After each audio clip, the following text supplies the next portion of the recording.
Bonjour à tous et bienvenue dans cette nouvelle vidéo de votre podcast du pharmapreneur et plus particulièrement dans cette série de vidéos du quotidien d'un pharmacien, vidéo dans laquelle je te parle de mon quotidien en tant que pharmacien titulaire au sein de notre structure, la pharmacie du manoir à Isnoville.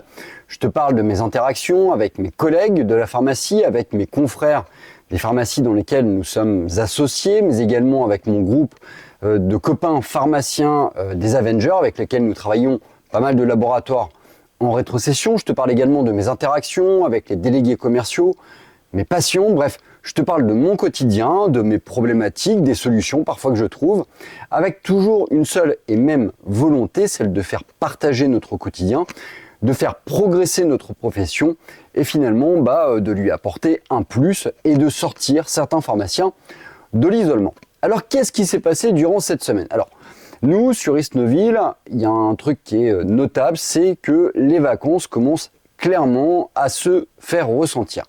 Des médecins en moins, des patients en moins aussi, et du coup une activité qui est un petit peu plus minorée.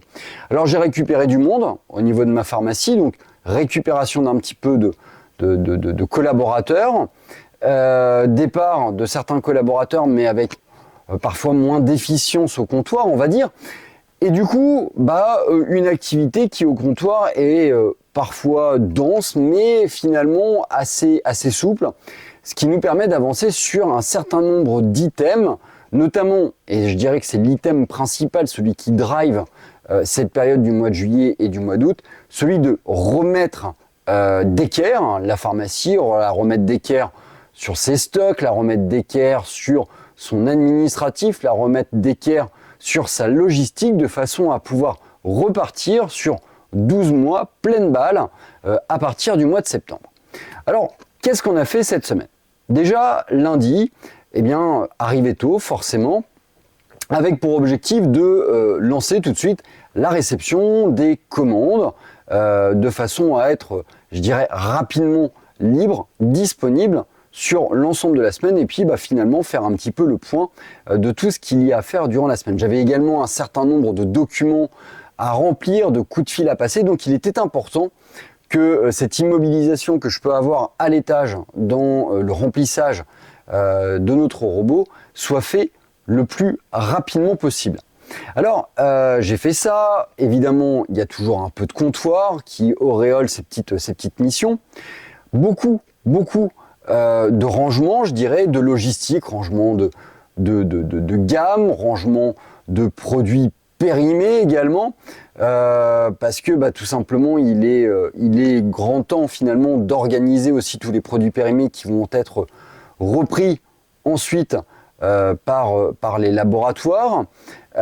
Transmission également d'un certain nombre de factures auprès de notre comptable de façon à pouvoir assurer la comptabilité de la fin du mois, réalisation aussi du point sur les différents KPI qui nous permettent de suivre l'évolution, je dirais, d'activité de la pharmacie dans les semaines qui passent. Alors moi, je suis essentiellement l'évolution au niveau de notre stock pour vérifier l'immobilisation, je suis l'évolution de nos trésoreries sur les différents comptes bancaires, je suis également l'évolution sur le nombre de facturations, le nombre de produits promis, pour voir si on est toujours bien d'équerre.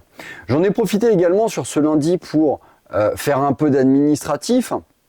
Alors quand je parle d'administratif, je parle notamment de refaire un point sur toutes les commandes qui n'ont pas été encore reçues, tous les reliquats. J'en profite également pour envoyer par exemple un mail à la fac pour savoir quand est-ce que je vais être réglé pour les cours du DU orthopédie que j'ai réalisé et terminé quand même au mois de mars de cette année.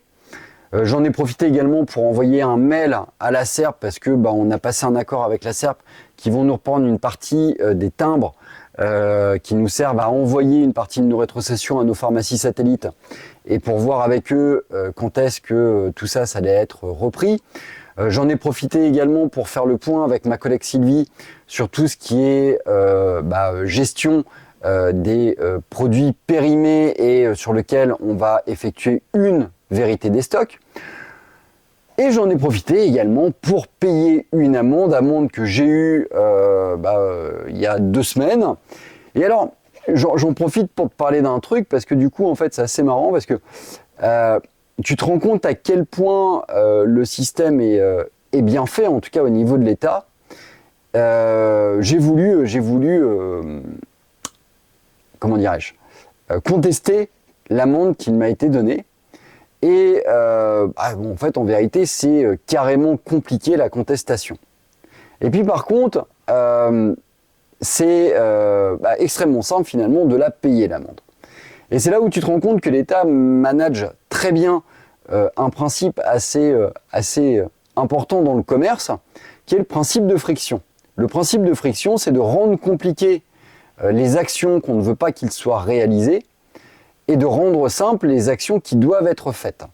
Et l'État, je dirais, drive excessivement bien ça. Alors on le voit bien évidemment au niveau des impôts, on le voit au niveau des amendes. Et là, le paiement de cette amende m'a permis pleinement de constater cette maîtrise absolue de la part de l'État français sur le principe de friction. Voilà, j'en ai profité également pour repasser une commande de produits de fraction flavonoïde du générique du Daflon. On est en période un petit peu de chaleur, donc du coup, on a consommé pas mal de Vénotonic. J'en ai profité aussi pour faire un point avec mes collègues sur différentes mises en avant assez, je dirais, opportunistes par rapport au climat actuel. Et tout ça s'est terminé par une petite sortie en course à pied avec ma femme le soir à la fin de la journée.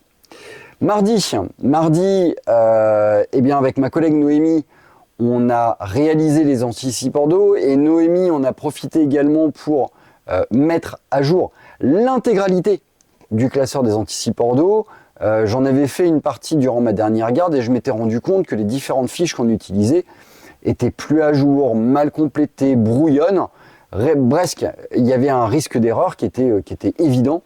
Et donc, on a convenu avec Noémie qu'il fallait absolument remettre à jour, remettre au propre tout ça. L'objectif, c'est tout simplement de pouvoir permettre, en remettant au propre ça, une éventuelle transmission plus tardive de cet item important de la pharmacie. Sur cette journée du mardi, au-delà du comptoir, au-delà des commandes, j'ai bien évidemment été au marché pour prendre des fruits et légumes et faire un petit peu de relations publiques. J'en ai profité aussi pour réaliser la facturation des dossiers vacances. Tu sais, ces fameuses ordonnances que tu mets de côté parce que les patients t'ont demandé une délivrance un petit peu supérieure en termes de quantité parce qu'ils partent en vacances et qu'ils n'ont pas envie de s'enquiquiner à aller chercher des produits en vacances. Donc du coup, j'en ai profité pour les factures à ce moment-là. J'en ai profité également pour gérer tout ce qui est attente et avance. Donc attente et avance, c'est passage de coups de fil, c'est vérifier si les patients ne sont pas passés, c'est vérifier également si, pour certains bénéficiaires, finalement la facturation n'a pas été récupérée sur d'autres types de dossiers. J'en ai profité pour faire un cleanage avec ma collègue Camille de l'ensemble des produits que l'on avait en promis dans les bacs, ces fameux produits que les gens doivent venir rechercher et qui parfois ne sont jamais repris. L'objectif il était très clair, en fait c'était de retirer tous les produits qui ont une antériorité par rapport au mois de mars de l'année 2026 et puis de prévenir bien évidemment les gens qu'ils ont des traitements encore présents à la pharmacie pour tous ceux qui s'écoulent, je dirais, entre la période du mois de mars jusqu'à la fin du mois de juillet. J'en ai profité aussi pour voir avec ma collègue Sylvie pour que celle-ci prévienne un maximum de patients pour le renouvellement de leur vaccination pour les fameuses deuxième ou troisième doses de vaccination, donc soit par appel, soit par mail. J'en ai profité également pour faire la réception des nouveaux cartons d'Astri et la reprise des produits d'Astri. Et puis l'autre grande mission que j'avais sur cette journée du mardi, c'était le nettoyage complet, intégral de notre robot. Alors c'est assez simple, c'est passer un coup d'aspirateur, nettoyer les étagères, aspirer la poussière, passer un coup de serpillière à l'intérieur. Le but c'est vraiment de le cleaner, après avoir cleané le logiciel, après avoir cleané les étagères, il était temps de cleaner aussi l'aspect un peu mécanique, donc c'est passer un petit coup de bombe, c'est du bombe de frais, de bombe de dégrippant, c'est nettoyer l'intérieur, bref, de façon à retrouver un robot le plus propre, le plus clean, le plus fonctionnel possible. Et puis, dans l'après-midi, j'ai été amené également à passer pas loin de 2 heures dans la maison qu'on achetait avec mon collègue Marc-Antoine, cette fameuse maison qui va nous servir de réserve stratégique dans le temps ou que l'on va éventuellement transformer sous forme de cabinet médical. Pour l'instant, on va la mettre en location et on essaye désespérément de faire installer la fibre. Et il y a 2 techniciens de chez Free qui sont passés pour installer la fibre. Alors 2 heures passées, 2 heures, je dirais pas pour rien parce que finalement ils ont été plus efficaces que les prestataires précédents. Ils ont installé des câbles, ils ont installé des fils qui permettront lors d'un prochain rendez-vous de finaliser l'installation de la fibre dans cette maison.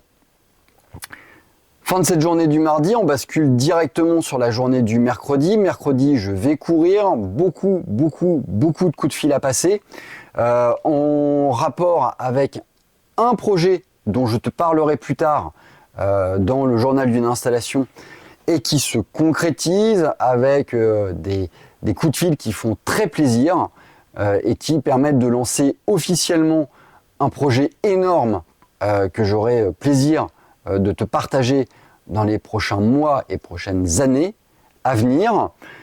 Cette journée du mercredi, au-delà de ça, ça a été du comptoir, des commandes, de la logistique, un appel également avec Adilis, avec Morgane, de façon à faire le point sur un certain nombre de formations qui ont été réalisées, mais également une formation qui a été présentée, une formation sur tout ce qui était micronutrition, de façon à pouvoir la faire évoluer. Et puis également, j'en ai profité pour faire une mise au point avec Morgane sur la présentation que je vais t'amener à réaliser dans le cadre du Congrès national des pharmaciens au mois de septembre. Pour la journée de jeudi, eu égard au manque de mon collègue Marc-Antoine et de ma collègue Mathilde, ça a été pour moi une journée continue. Alors la journée continue s'est bien passée avec une ouverture tôt, de façon à réceptionner tôt tout ce qui était commande, de façon à être disponible assez rapidement. Des ordonnances, du checkage de mail sur la boîte mail avec des dossiers à remettre à jour, des mutuelles à remettre à jour. Et puis le début aussi de ma grande campagne de mise à jour des prix de vente TTC. Alors, je mets à jour mes propres catalogues. En début de semaine, j'ai vu avec ma collègue Marlène pour qu'elle fasse elle-même la mise à jour de ses prix de vente TTC. Donc, tu vois bien cette dynamique un peu globale de mise au carré de la pharmacie. On profite du temps qu'on a, pas pour glander, pas pour rien faire, pas pour traîner, mais vraiment pour remettre d'équerre et la rendre ultra fonctionnelle pour la rentrée de septembre. Donc moi, j'ai commencé par ça. Par mes labos, les filles font les labos, moi je les ai avertis, je leur ai dit bon écoutez voilà, vous avez une semaine pour mettre à jour vos prix labos. Moi, la semaine prochaine, avant de partir en vacances, je finaliserai tous les labos qui n'auront pas été faits, mais en mode bulldozer. Donc si jamais vous avez des laboratoires que vous devez mettre à jour avec des spécificités, avec des caractéristiques, n'hésitez pas à le faire, parce que c'est maintenant. Pour le faire, sinon moi c'est moi qui m'en occupe et ça va être un petit peu moins je dirais saupoudré de finesse que vous pourriez le faire vous-même. On a eu le passage également de la représentante Caudalie qui est venue pour nous retirer une partie de la gamme resveratrol qui va être refaite. Alors elle nous avait proposé de nous retirer l'intégralité de la gamme resveratrol, voilà, pour éviter d'avoir une décote. Moi, j'ai pris le parti qu'elle nous retire 90% de la gamme resveratrol, mais qu'on conserve une référence de chaque référence qui est régulièrement vendue, de façon à ne pas louper de vente. Et puis, j'accepterai en fait une décote de 20% sur les quelques produits qui pourront éventuellement rester à la fin du mois. Beaucoup de coups de téléphone aussi sur cette journée du jeudi, c'est normal, c'est en rapport avec ce fameux projet qui a été validé et qu'on a finalisé, beaucoup d'envois de mails. J'ai eu également affaire à la conciergerie qui va nous gérer la gestion locative de la maison à côté. Donc là encore, des mails, des coups de fil, des échanges avec mon collègue. Et puis, voilà, ça remplit déjà pas mal une journée. Donc beaucoup d'administratifs, beaucoup de logistique, un peu de comptoir sur cette journée du jeudi. Et puis, je dirais beaucoup de coups de fil et d'administratifs. Pour la journée du vendredi, elle va se tourner. Alors pour moi, c'est une journée de repos, mais eu égard au contexte, eu égard à la proximité de mes vacances, il va falloir que je vienne malgré tout travailler à la pharmacie. Alors, deux périodes, je dirais, dans cette journée du vendredi. La première, qui va être un coup de propre sur le jardin de la maison qu'on dispose. Donc, passer un coup d'aspirateur, un coup de tondeuse, passer un coup de taille-haie sur les haies pour tout remettre bien au clair. Et puis, deuxième partie de la journée, quelque chose de plus interne à la pharmacie où je vais jouer l'électricien. Il faut que je remplace deux dalles LED qui ont claqué. Alors c'est aussi ça, être pharmacien titulaire, c'est être finalement un peu pluriel dans notre démarche. Et là, il va falloir que je remplace deux dalles qui ont claqué. Alors c'est assez normal dans le sens où toutes les dalles ont été installées au même moment et elles ont été allumées au même moment et donc du coup, elles claquent progressivement au même moment. Donc changement des dalles LED et puis demain, vendredi, mon objectif sera également de continuer la mise à jour des prix de vente TTC. Je vais être avec mon équipe, je vais être présent avec mon équipe et ça va me faire plaisir. Voilà, fin de cette semaine pour ma part. Alors peut-être que je serai amené à passer samedi. On verra en fonction de l'activité, en fonction de ce que j'ai à faire. Et puis la semaine qui vient, après, j'aurai beaucoup de choses à finaliser avant de partir en vacances. J'espère que tout se passe bien pour toi. J'espère qu'évidemment tu passes un bel été. Je te dis à très bientôt pour une prochaine vidéo sur ton podcast du Pharmapreneur, le seul podcast où l'on parle entrepreneuriat et gestion d'officine. À très vite.